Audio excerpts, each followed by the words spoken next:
Assalamualaikum. Halo anak-anak kelas 5. Bagaimana kabar kalian semuanya?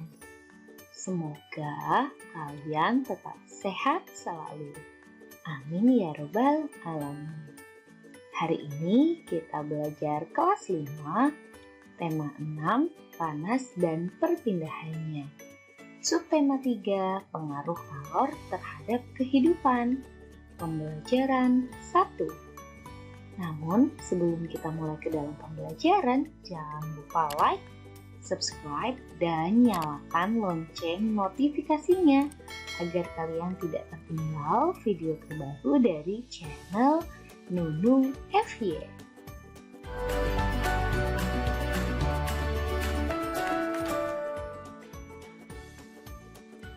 Perhatikan gambar yang Bu Nunu sajikan. Lani sedang membantu ibu memasak di dapur. Lani memilih benda yang terbuat dari bahan kayu untuk mengaduk kuah panas.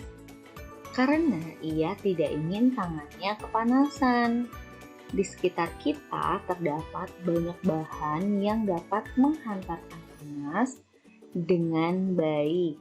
Dan ada juga yang tidak menghantarkan panas dengan baik. Bahan konduktor dan isolator. Bahan konduktor adalah bahan yang dapat menghantarkan panas dengan baik. Bahan isolator adalah bahan yang tidak dapat menghantarkan panas. Sedangkan bahan semikonduktor adalah bahan yang sedikit dapat menghantarkan panas. Contoh-contoh bahan konduktor adalah besi, aluminium, dan tembaga. Panci, wajan penggorengan, dan beberapa peralatan masak di dapur terbuat dari logam. Ini adalah contoh-contoh bahan konduktor yang ada di dapur ya. Selanjutnya, contoh bahan isolator antara lain kayu, kain, dan plastik. Berikut ini beberapa peralatan yang menggunakan bahan isolator. Penggunaan bahan konduktor dan isolator dapat diterapkan secara bersamaan pada sebuah alat. Perhatikan gambar yang ibu sajikan. Panci yang biasa digunakan untuk memanaskan air ini terdiri atas bahan yang berbeda. Ada bahan yang berfungsi sebagai konduktor, ada yang berfungsi sebagai isolator.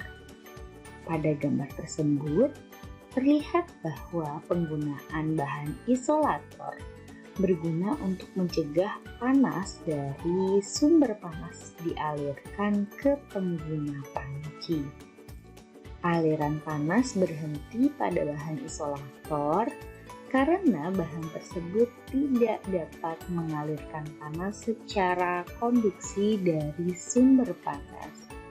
Sehingga penggunaan bahan isolator terutama untuk melindungi pemakai alat agar tidak kepanasan dan dapat menggunakan alat tersebut sebagaimana mestinya. Berdasarkan bacaan yang berjudul bahan konduktor dan isolator, kita akan bersama-sama mengerjakan yaitu arti dari kata-kata yang terdapat pada kotak yang sudah disediakan, tabel yang sudah disediakan. Yang pertama, bahan. Kata bahan artinya adalah barang yang akan dibuat menjadi satu. Menghantar artinya membawa atau mengirimkan. Konduktor arti benda atau bahan penghantar panas, arus listrik atau suara. Isolator pengisolasi, penyekat atau pembatas. Semikonduktor bahan yang mempunyai daya hantar panas atau listrik antara konduktor dan isolator. Alat arti bahan yang dipakai untuk mengerjakan sesuatu. Kemudian, Bu Nunu akan memberikan contoh pembuatan kalimat pada kata bahan. Yang pertama, aluminium merupakan bahan pembuatan panci. Yang kedua, rel kereta api biasanya terbuat dari bahan logam. Menghantar, kalimatnya isolator sulit untuk menghantar panas. Kalimat kedua, logam besi dapat menghantar panas. Kalimat selanjutnya bisa kalian kerjakan sendiri di rumah masing-masing ya. Yang selanjutnya kita akan menentukan hal-hal penting dari setiap paragraf bacaan. Paragraf 1, kalimat pentingnya adalah di sekitar kita terdapat banyak benda dengan berbagai macam bahan. Yang kedua, pemilihan bahan didasarkan pada sifat yang dimiliki bahan tersebut. Yang ketiga, bahan yang dapat menghantarkan panas dengan baik disebut dengan konduktor. Yang keempat, bahan yang tidak dapat menghantarkan panas disebut dengan isolator. Yang kelima, bahan yang sedikit dapat menghantarkan panas disebut bahan semikonduktor. Paragraf kedua, bahan konduktor yang sering digunakan dalam kehidupan sehari-hari biasanya terbuat dari bahan logam. Jenis bahan yang paling sering digunakan antara lain besi, aluminium, dan tembaga. Paragraf 3, bahan yang tidak dapat menghantarkan panas disebut dengan isolator.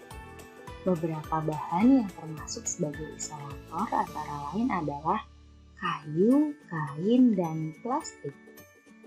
Paragraf 4, penggunaan bahan konduktor dan isolator dapat diterapkan secara bersamaan pada sebuah alat. Ada bahan yang berfungsi konduktor, ada yang berfungsi sebagai isolator. Penggunaan bahan isolator berguna untuk mencegah panas dari sumber panas. Selanjutnya, kita akan menentukan pokok pikiran dari setiap paragraf dalam bacaan bahan konduktor dan isolator. Nah, yang kotak pertama ini kita tuliskan macam-macam bahan. Terdapat banyak benda dengan berbagai macam bahan. Kemudian kotak yang kedua, bahan konduktor. Bahan konduktor biasanya terbuat dari bahan-bahan logam. Kotak yang ketiga, bahan isolator. Bahan isolator adalah bahan yang tidak dapat menghantarkan panas. Cara penggunaan di kotak keempat, bahan isolator dan konduktor dapat digunakan secara bersama-sama. Cukup sekian pembelajaran kita hari ini. Apabila ada kata-kata yang salah, Guru minta maaf. Kemudian, anak-anakku jangan lupa like, subscribe, nyalakan lonceng notifikasinya, komentar di video ini, dan jangan lupa share video ini ke seluruh sosial media kalian. Jangan lupa juga follow Instagram Nunu_T ya jika kalian ada pertanyaan. Terima kasih. Wassalamualaikum warahmatullahi wabarakatuh. Dadah.